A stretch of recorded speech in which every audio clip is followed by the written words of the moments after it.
Dumating na ang araw ng enrollment sa paaralan, sa lugar ni Bitoy. At hindi may tago ng bata ang kanyang saya. Matapos kasing tumigil ng 3 taon, sa wakas, makababalik na siya sa eskwelahan.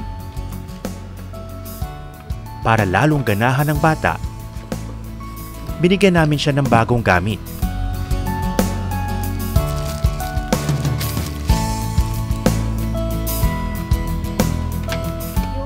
Sapatos.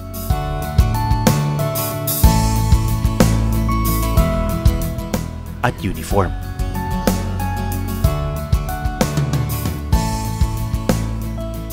Ngayon ka lang ba ulit nakasuot ng uniform? Opo, ngayon lang. Anong pakiramdam? Okay lang po, masaya.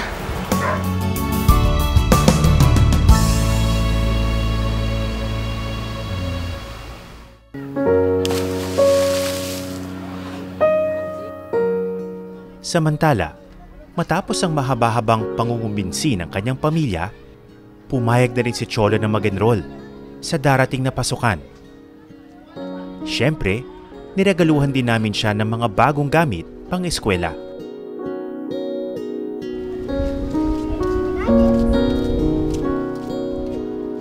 Sinamahan naman ni Nanay Ginalyn si Cholo sa enrollment.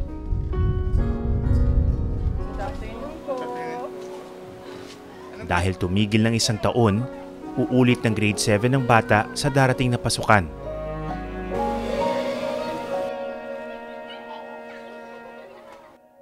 Pero hindi daw ito alintana ni Cholo. Na-miss mo ba yung school? Apo, gusto ko na pumunta rin eh. Para makita ko na rin yung mga teacher namin.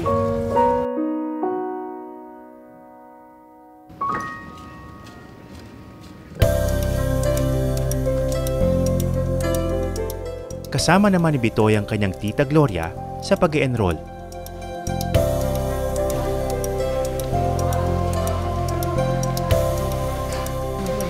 Ma'am, i-enroll ko po sana yung pamangkin ko po. Dahil matagal huminto sa pag-aaral, kailangan daw munang bumalik ni Bitoy sa kinder. Pero handa raw magtiyaga ang bata. Excited na po siya eh. Kinukulit na po ako eh.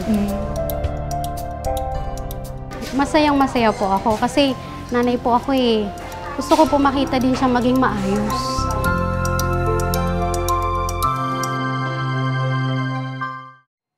Maraming salamat sa panonood ng Eyewitness, mga kapuso. Anong masasabi niyo sa dokumentaryong ito?